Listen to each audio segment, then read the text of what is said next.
Hello, ladies and gents. Today, our podcast's guest is a special person for me. He's my friend. He's my brother from another mother, and we lived in UK more than 2 years together. We did amazing job, and Abror Faizulayev or Faizulayev 23. Thank you for coming here. And tell me about yourself at first in English. Uh, Hello everyone. Firstly, my name is Abror. I was living in London together with Donior 2 years, almost 2 years. It was amazing years. Um, I'll be happy with you every time because you are my brother. Thank you. Uh, your brother is Mohammed also. My brother. We are like family. We're family. Thank you. Yeah, thank you. So let's move to the questions in Uzbek. Is it okay? Yeah, it's okay. Thank you. So, bolalikda kim bo'lishni orzu qilgansiz Bolalikda va erishdingizmi bu orzu? futbolist bo'lishni orzu qilganman.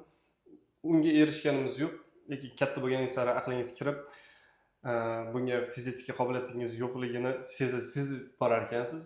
Shunda tushunib yetdimki, biz o'zimiz ota kasb bo'lgan savdogarlik bilan shug'ullanaman hali ham. Rahmat. Shu.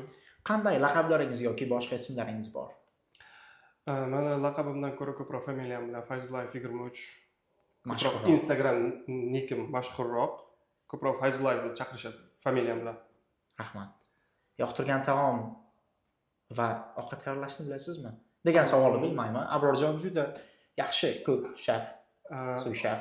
Sous chef bo'lganman Londonda. Ovqat yeyishdan ko'ra ko'proq tayyorlashni yaxshi ko'raman. Juda qo'llari Bu mazali. mehr. Mehr ulash. Men sanatimni ulashganda bo'laman ko'proq ovqat pishirganimda va uni yegan odamlardan komment eshitganimda juda ham maza qilaman. Rahmat. Sovg'a berishni afzal ko'rasizmi yoki olishni? Men o'ylaymanki, ko'proq erkak kishi 100% erkak kishi hammasi sovg'a berishni yaxshi ko'radi. Nimagaki bu sovg'a berish bu erkaklik mas'uliyati deb bilaman. Hech qachon erkak kishi sovg'a olmaydi, birovdan bir narsa kutmaydi, faqat beradi erkak kishi. To'g'ri. Ilm nima siz uchun? Ilm men uchun hamma narsani asosi hisoblanadi. Ilm borki, rivojlanish bor. Ilmimiz yo'q bo'lganda biz balkim bu darajaga yetib kelmagan, To'g'ri. biz fazoga botgan, bir-birimizni monster bo'lib qolgan bo'lardik. Rahmat. Adolatni sizningcha qanday o'rnatiladi? To'g'ri, adolat keng tushuncha. Adolatni qachonki siz o'zingizdagi aybni to'g'ri baholasangiz va to'g'ri yetkazib bersangiz, bu adolat hisoblanadi. Tushunchada men aytayotganim oilaga yoki do'stlaringizga nisbatan. Haq joyda o'zingiz haq, nohaq joyda nohaqlikni tan olish bu adolat. Rahmat. Yoqtirgan top 5 insoningiz. Umid qilaman men ham borman. 5-sidan boshlaylik. Boshladik. 5-si Habib Nurmagomedov. Men u insonni juda qattiq hurmat qilaman. 4-si sizning ukangiz Muhammad. Rahmat. 3-si albatta bu siz. Men o'z yaqinlarim bilan aytdim. Hamma bu yaqin 5 talik deyilganda har xil tushunchadagi insonlar bor. To'g'ri. Keyingisi ukalarim, ota-onam, albatta birinchi o'rinda Muhammad sallallohu alayhi vasallam, bu siz iloji yo'q. Birinchi to'ldirishimiz. Rahmat. Javob uchun. Baxt deganda nimani tushunasiz? Baxt deganda nima desam ekan? Do'sti yoringizni oldida o'tirib, bir piyola choyni hech narsa o'ylamasdan ichishi baxt deb bilaman. To'g'ri. Albatta sog'lik ham bu bir baxt. Yoshlarga 3 maslahat. Yoshlarga 3 Biz ham yoshmiz, to'g'ri, lekin bizdan-da yosh bo'lganlarga. Please. Mana o'zim tushuncham bo'yicha birinchisi ko'proq eshitish, ikkinchisi ko'proq o'rganish.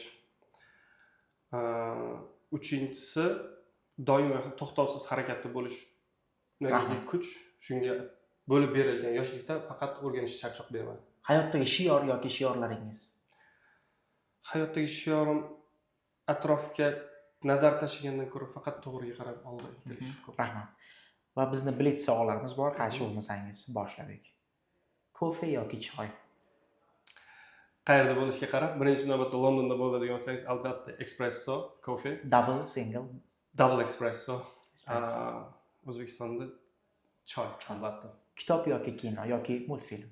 Kitob. Nima uchun?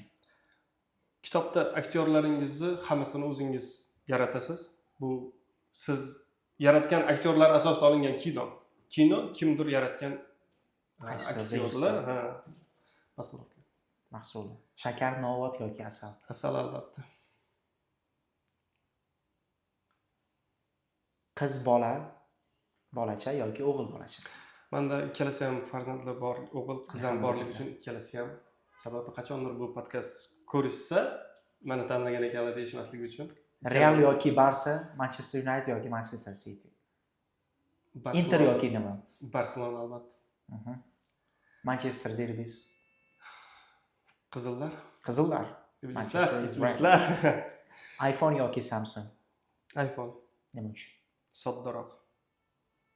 Qaysi sport turlarini yoqtirasiz? Futbol. Voleybol yoki basketbol? Basketbol. Yoqtirgan aktyoringiz? Yoqtirgan aktyorim qizlardan o'g'il boladan? Qizlar. Lana Del Rey. Rahmat. Akula, delfin, kit yoki kasatka? Delfin. Qaysi biri alamli? Xiyonat, yolg'onchilik yoki o'g'irlik? Yolg'onchilik. Nima uchun? Hammasini yolg'onchilikka to'g'rilanadi. Xiyonat ham yolg'onning orqasidan, o'g'irlik ham yolg'onning orqasidan. Hammasi yolg'on orqasidan keladi. Ismingizni o'zgartirish imkoni bo'lganda qaysisini tanlagan bo'lardingiz? Umar. Umar. Nima uchun? Chunki men yaxshi ko'rgan insonlarning ichida Umar va qat'iyat menga ko'proq adolat va qat'iyat yoqqanligi uchun. Tasavvur qiling, ertaga vafot etasiz dedilar va siz shuni bildingiz. 24 soat vaqtingiz bor. Nimalarni amalga oshirgan bo'lardingiz? Birinchi navbatda ota-onamni ko'proq rozi qilgan bo'lardim. Yaqinlarimdan qisqa muddat ichida rizochilik olib, qolgan vaqtni o'zim bilan o'zim masjidda yoki qanaqadir halovatli joyda o'tkazgan. Oxirgi bilik savolimiz. Farzand yoki nabirangiz qaysi kasbda ko'rasiz nabirangiz? Farzandimni ko'proq advokatlikda ko'raman. Abu Bakr yoki Oyshaxon? Oyshaxon ko'proq. Oyshaxonda talabchanlik ko'proq, Abu Bakrda sal kamroq, lekin Abu Bakr ko'proq yozuvchi bo'ladi deb o'ylayman. Rahmat. Thank you sir for coming here. We really appreciate your help us, and the next podcast will try to be better then. Okay? Thank you. Do you have any words? Just say the camera about me or podcast. I have camera phobia because I have a little bit pressure from the camera. Always try to never give up. Try to be yourself. Yes. Everything. It's the first my ideals. Okay. Thank you, ladies and gents. We will see you again. Thank you.